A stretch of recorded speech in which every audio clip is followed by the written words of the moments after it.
தேசிய திருநாட்டினுடைய சுதந்திர தினத்திற்கு வருகை தந்து சிறப்பித்துக் கொண்டிருக்கக்கூடிய நகரமன்றத்தினுடைய துணைத் தலைவர் அவர்களே, நகரமன்ற உறுப்பினர்களே, நகராட்சியினுடைய மேலாளர் அவர்களே, நகராட்சியினுடைய அலுவலர்களே, வந்திருக்கக்கூடிய ஆண்டோர்களே, சான்றோர்களே, பெரியோர்களே, உங்கள் அனைவருக்கும் எனது வணக்கத்தை தெரிவித்துக் கொண்டு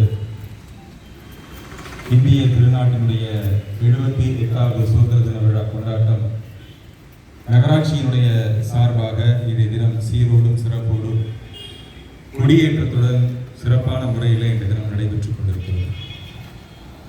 சுதந்திர தினத்தினை பொறுத்தவரையிலே நாம் பெற்ற சுதந்திரத்திற்கு பல தீரர்கள் தங்களுடைய உயிரினை தியாகம் செய்து இந்த சுதந்திரத்தினை பெற்றுத் தந்திருக்கிறார்கள். அவர்களுக்கெல்லாம் வீர வணக்கம் செலுத்தக்கூடிய ஒரு நன்னாளாக இன்றைய இளைஞர் சமுதாயத்திற்கு அந்த தேசபக்தியினை விளைக்கக்கூடிய ஒரு நன்னாளாக நமது நாட்டினுடைய எல்லைப் பகுதியினை பாதுகாக்கக்கூடிய இராணுவ வீரர்களுக்கு மரியாதை செலுத்தக்கூடிய நன்றி தெரிவிக்கக்கூடிய விழாவாக கடந்த 78 ஆண்டுகளில் இந்தியா விஞ்ஞானத்தில், விவசாயத்தில், அறிவியலில், தொழில்நுட்பத்தில் பல்வேறு துறைகளில் நாம் உயர்த்திருக்கிறோம். அதற்கு ஒவ்வொரு குடிமகனும் தன்னுடைய பங்களிப்பினை அளித்திருக்கிறார்கள். அவர்களுக்கெல்லாம் நன்றி தெரிவிக்கக்கூடிய ஒரு நன்னாளாக இந்த சுதந்திர தினம் அமைந்திருக்கிறது. ஆக பெற்ற சுதந்திரத்தினை போற்றி பாராட்டி பாதுகாப்போம் என்ற உறுதியினை இந்த நிகழ்ச்சியின் மூலமாக நாம் அனைவரும் ஏற்று தமிழ்நாட்டினை பொறுத்தவரையில இந்திய நாட்டினுடைய வளர்ச்சிக்கு நமது தமிழக அரசு சிறந்த பங்களிப்பினை அளித்துக் கொண்டிருக்கிறது என்பதனை நான் சொல்லி இங்கு தெரிய வேண்டியதில்லை. தமிழகத்தினுடைய முதல்வர் இந்த 3 ஆண்டுகளிலே பல்வேறு திட்டங்களை இன்னும் குறிப்பிட்டு சொல்ல வேண்டும் என்றால், அரசு ஊழியர்களுக்கு, ஆசிரியர்களுக்கு, விவசாயிகளுக்கு, வர்த்தகர்களுக்கு, மாணவர்களுக்கு, மகளிருக்கு என்று தனித்தனியே பல்வேறு திட்டங்களை கொண்டு வந்து சிறப்பு சேர்த்திருக்கிறார்.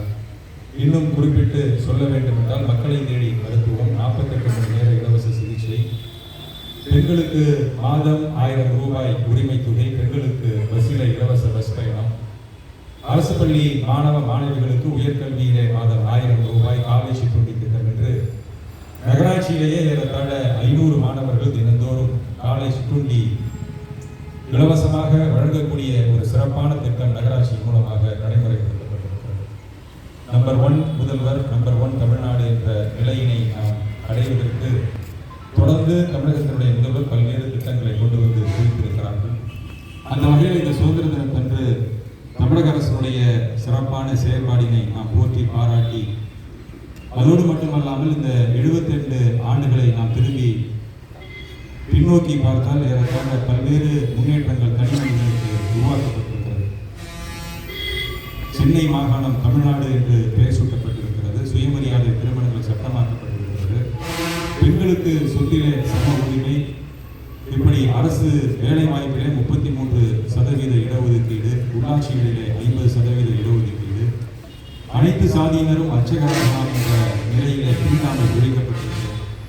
ஆக இந்த ஒவ்வொரு முன்னேற்றமும் சுதந்திர நாட்டினுடைய குறியீடாக தமிழ்நாடு பெற்றிருக்கிறது என்பதனை குறிப்பிட்டு கூறி, நமது நகராட்சியினை பொறுத்தவரையில் இந்த 2 ஆண்டு காலத்தில் பல்வேறு திட்டங்களை நாம் கொண்டு வந்து வைத்திருக்கிறோம். எனது நகரம் எனது பெருமை என்ற லட்சியத்தோடு 50 கோடி செலவிலே புதிய பேருந்து நிலையம், 260 கோடியிலே பாதாள சாக்கடை திட்டம், பூங்காக்கள் மேம்பாடு, பாலங்கள் மேம்பாடு, கர்த்தனால்புர பாலம், புதுப்பாலம் என்று இப்படி பல்வேறு வளர்ச்சி திட்டங்கள் நாம் கொண்டு வந்திருக்கிறோம்.